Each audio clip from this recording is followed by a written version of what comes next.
Os destaques da semana entre os julgamentos do plenário do Supremo Tribunal Federal. Você confere aqui na TV Justiça. É o Plenárias que está começando.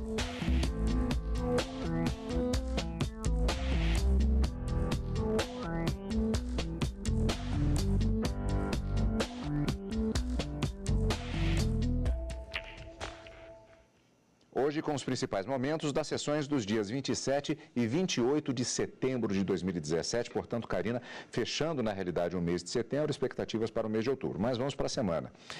Acho que o grande destaque que poderíamos já começar falando é exatamente a finalização do julgamento sobre o ensino religioso nas escolas públicas.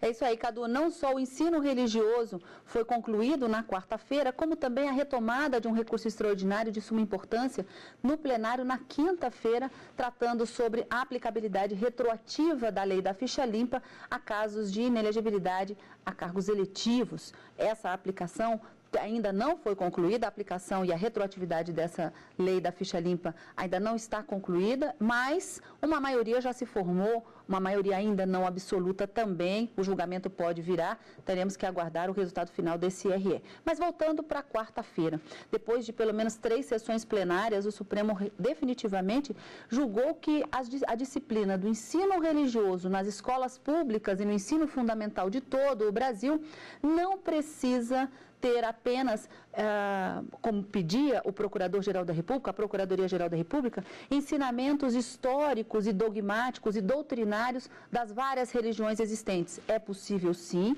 e ainda que haja a possibilidade do ensinamento de uma ou outras religiões específicas no ensino público, essa característica não retira o que o artigo 5º fala deste Estado laico que deve ser a República Federativa do Brasil.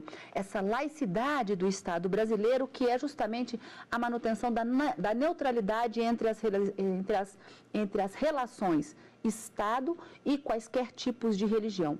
Esse foi o entendimento firmado por uma maioria apertada que se formou no plenário do Supremo Tribunal Federal na quarta-feira em que esse julgamento foi realizado, e o voto que acabou desempatando o plenário foi da ministra Carmen Lúcia, no sentido de acompanhar a divergência aberta pelo ministro Alexandre de Moraes.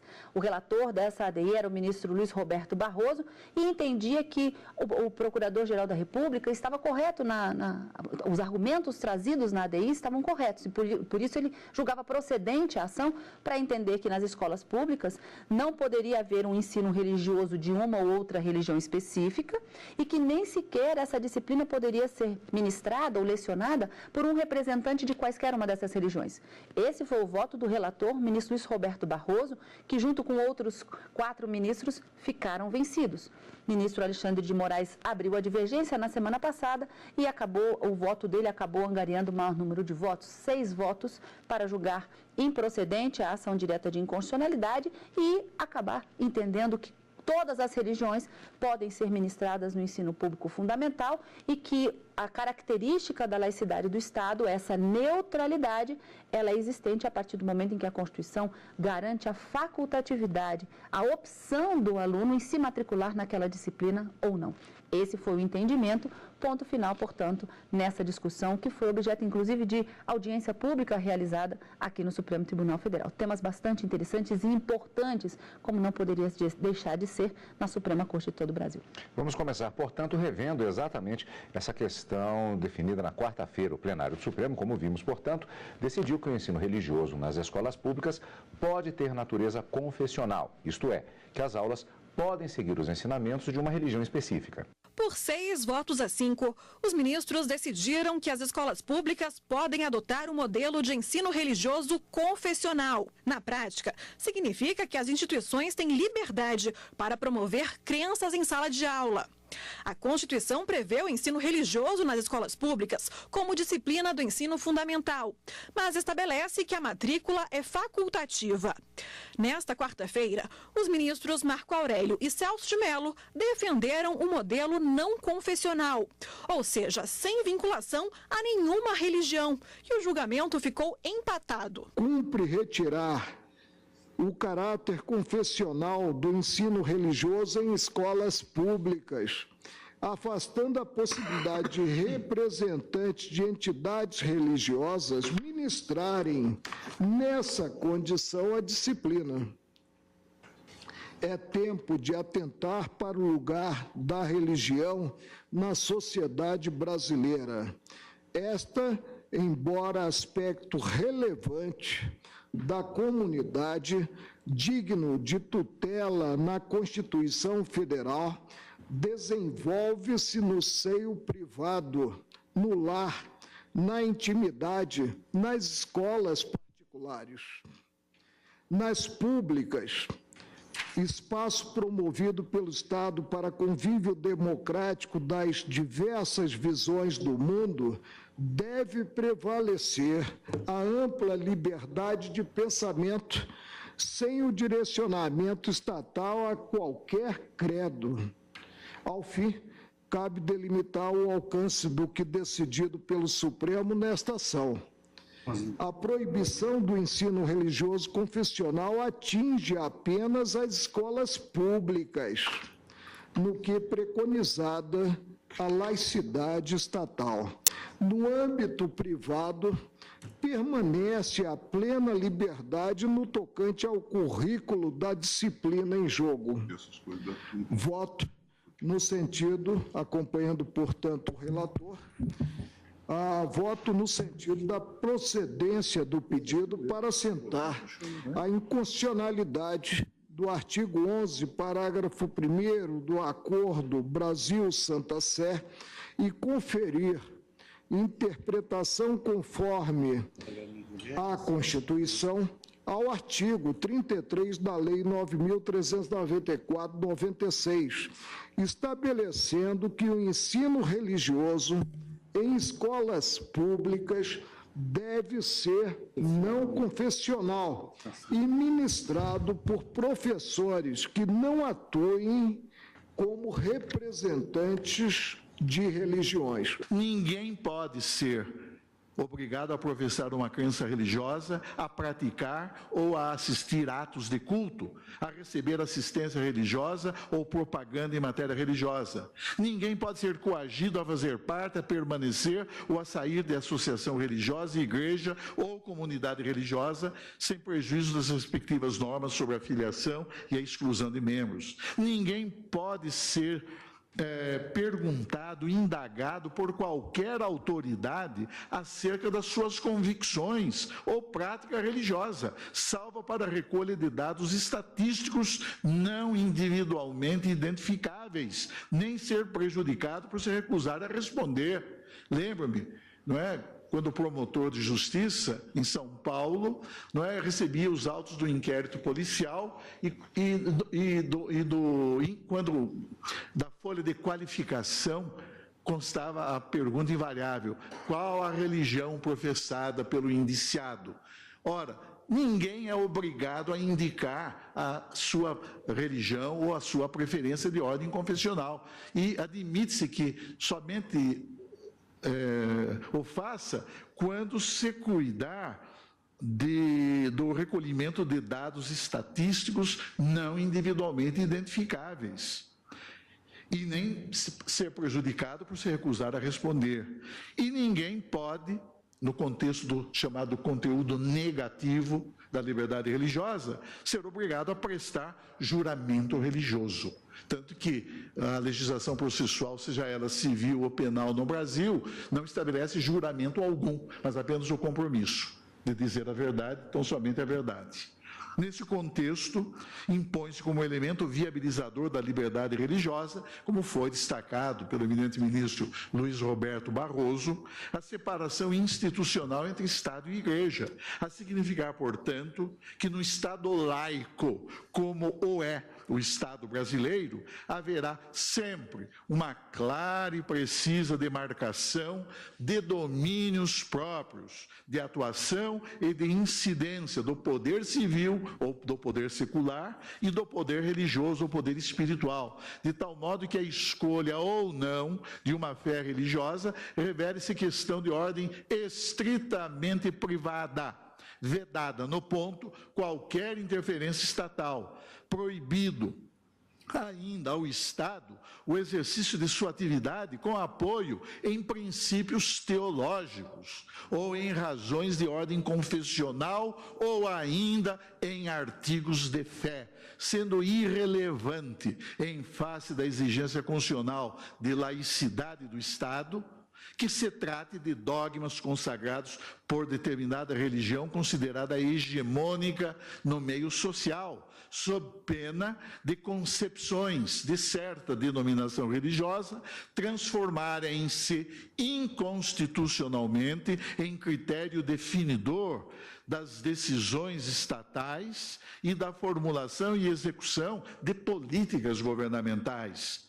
O fato irrecusável é que, nesta república laica, fundada em bases democráticas, o direito não se submete à religião e as autoridades seculares, incumbidas de aplicá-lo, devem despojar-se de pré-compreensões em matéria confessional, em ordem a não fazer repercutir sobre o processo de poder, quando no exercício de suas funções, qualquer que seja o domínio de sua incidência, poder legislativo, poder judiciário ou poder executivo, as suas próprias convicções religiosas. Com o julgamento em 5-5, a presidente do Supremo, ministra Carmen Lúcia, proferiu o voto de desempate. Não vejo como se opor à laicidade a opção do legislador e não vejo contrariedade aqui que pudesse me levar a considerar inconstitucionais as normas que foram questionadas. Não vejo submissão do Estado à religião qualquer uma nas normas questionadas, uma vez que a oferta de ensino religioso está previsto no parágrafo 1º do artigo 210 e a oferta é condicionada a uma facultatividade. Por isso, fazendo a juntada de votos, como disse, não vejo como declarar inconstitucionais as normas e, com as vênias de estilo, estou reiterando os meus pedidos de escusa por não acompanhar o voto do relator e dos que o seguiram, mas estou votando pela improcedência da ação, acompanhando a divergência iniciada pelo ministro Alexandre de Moraes. E, neste caso, a proclamação do resultado é no sentido de que o Supremo, por maioria, julgou improcedente a ação direta de inconstitucionalidade, vencidos o ministro relator, Roberto Barroso, a ministra Rosa Weber, o ministro Luiz Fux, o ministro Marco Aurélio e o ministro Celso de Mello, redator para o acórdão, ministro Alexandre de Moraes. Com a decisão, continua permitido o ensino confessional, o não confessional e também o chamado interconfessional, com aulas sobre valores e práticas religiosas baseadas em características comuns das religiões. Ainda na sessão da quarta-feira, o plenário do Supremo Tribunal Federal começou a analisar se crianças com 6 anos incompletos podem ingressar no ensino fundamental. Destaque também da sessão da quarta-feira, que nós vamos ver no próximo bloco. E também os principais momentos da sessão plenária da quinta-feira, aqui no Plenárias.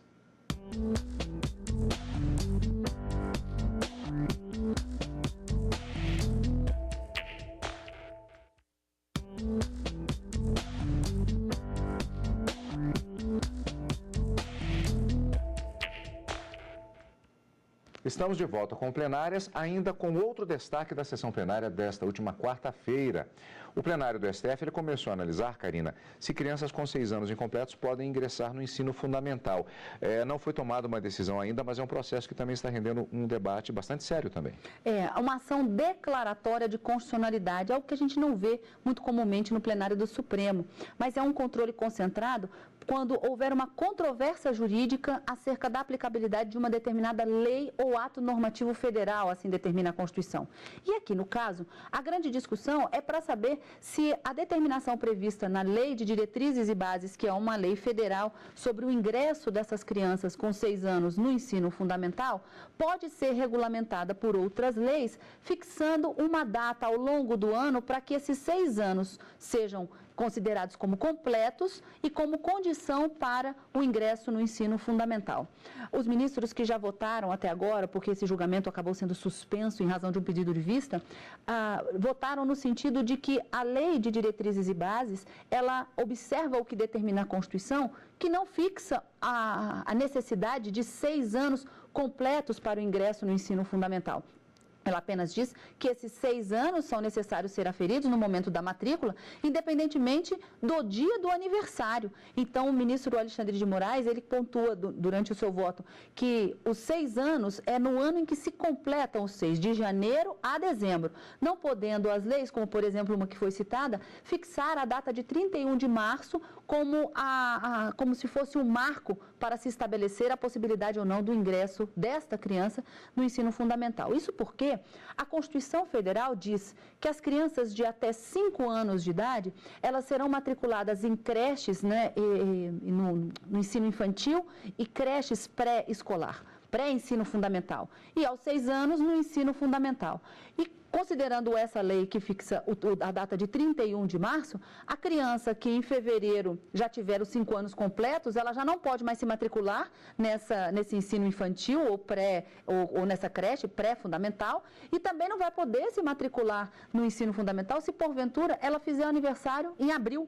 E aí, até o ministro Celso de Mello, durante o julgamento, eu me lembro, ele disse, a criança vai ficar 1 ano fora da escola porque ela não tinha, na data exigida pela lei, os 6 anos completos.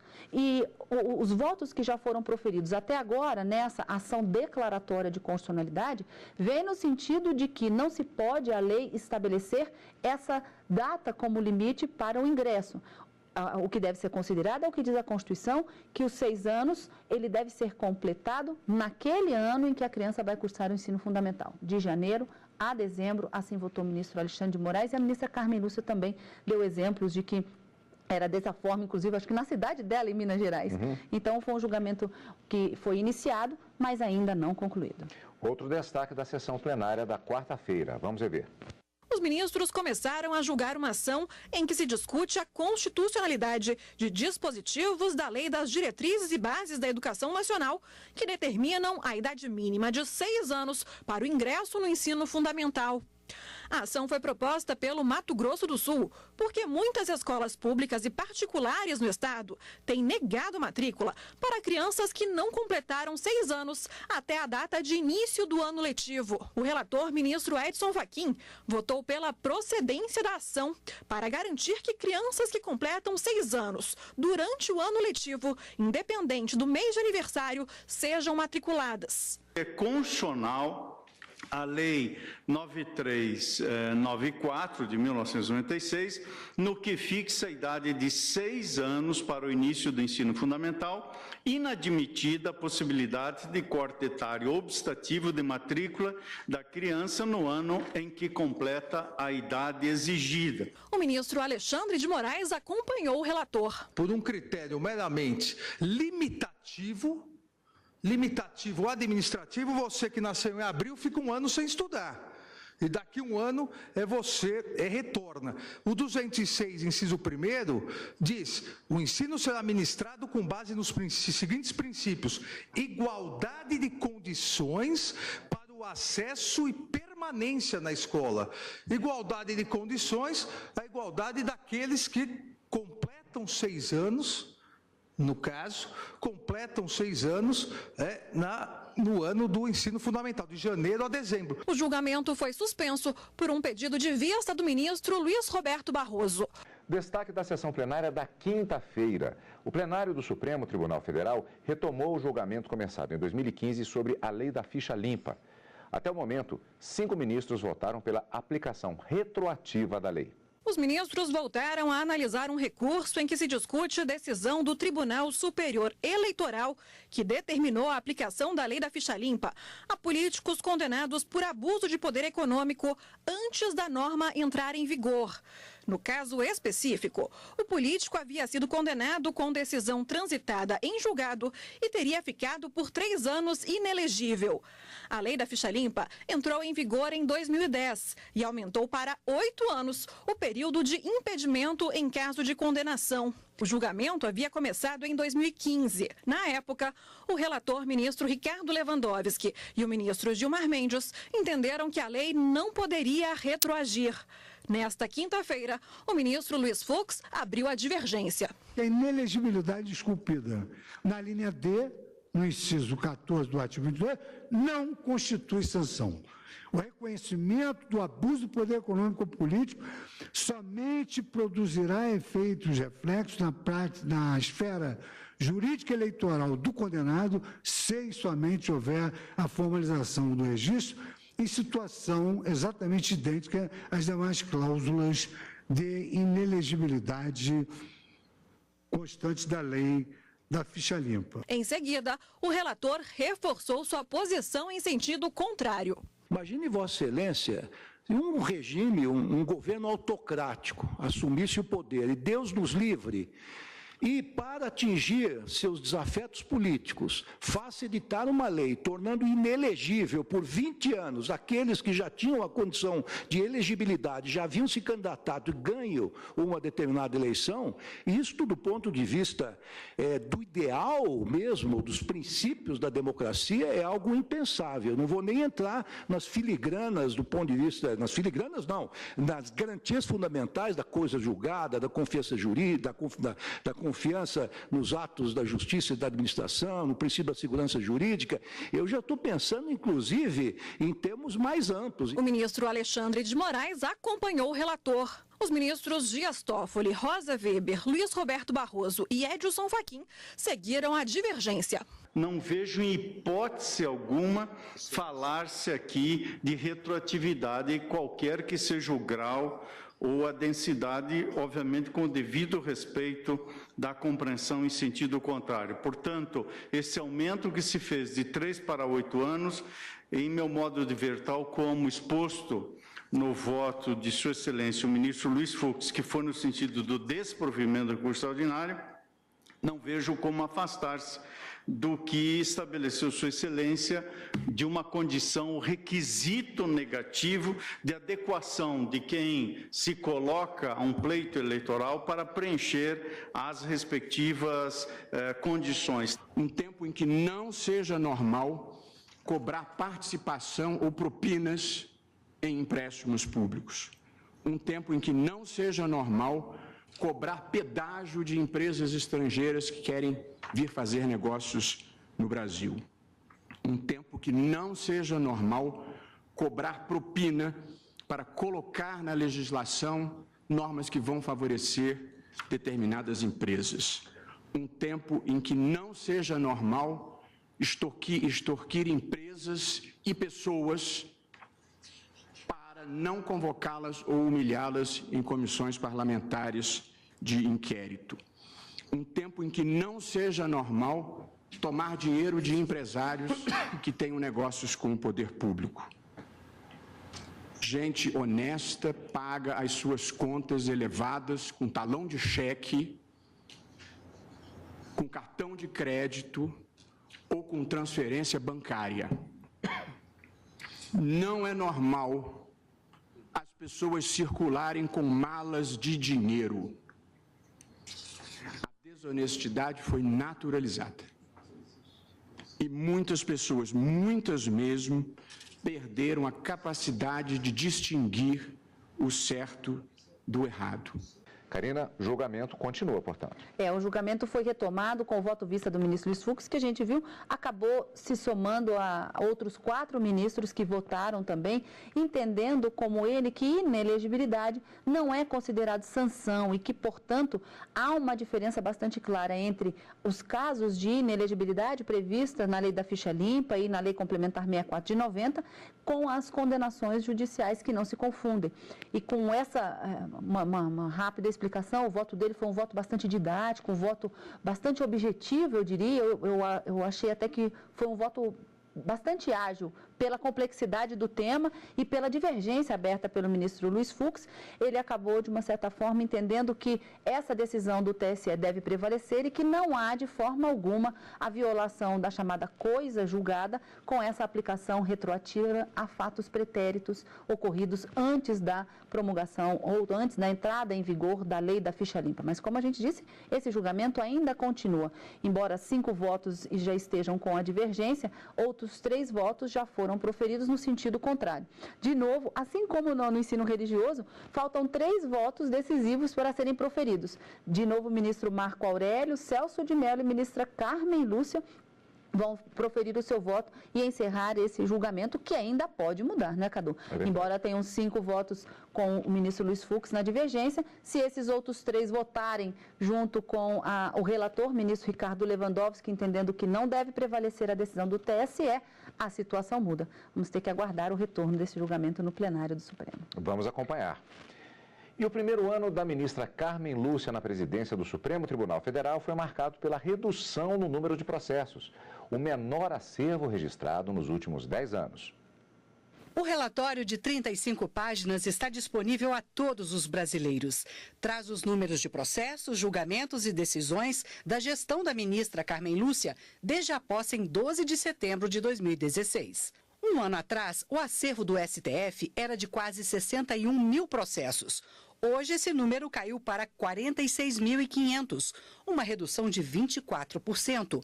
O acervo é o menor dos últimos 10 anos. O Supremo julgou quase 119 mil casos, entre decisões monocráticas, de um só ministro, e colegiadas. O plenário fez 88 sessões e julgou 235 processos. Em um deles, os ministros reconheceram o direito do negro ocupar 20% das vagas em concurso público. O Supremo também declarou a inconstitucionalidade da vaquejada no Ceará, que, segundo os ministros, submete os animais a maus tratos. O plenário ainda decidiu que o servidor público em greve pode ter desconto no salário. Os casos de repercussão geral, que servem de referência para todos os processos sobre o mesmo assunto, foram prioridade. Tanto que houve um mês dedicado a julgamentos dessa natureza, o abril da repercussão. De um ano para cá, foram 49 decisões. Um dos casos que ficou mais conhecido foi a determinação de que o pai biológico tem a obrigação de dar ao filho pensão alimentícia, herança e sobrenome, mesmo que outro homem tenha registrado a criança e mantenha a relação de paternidade. A ministra Carmen Lúcia fez uma série de mudanças para aprimorar a transparência do Supremo. No começo deste ano, entrou no ar o sistema de intimação eletrônica, como prevê o novo Código de Processo Civil. O Supremo também disponibilizou na internet o salário de todos os funcionários. O relatório de gestão pode ser acessado na página do Supremo Tribunal Federal pelo endereço www.stf.jus.br. E ficamos por aqui hoje, nesta edição do Plenárias. Encontro marcado, como sempre, na próxima semana, Karina. Próxima semana, no Direto do Plenário, ao vivo, a partir das 14 horas e no final de semana com Plenárias. Obrigado pela companhia e continue conosco na TV Justiça.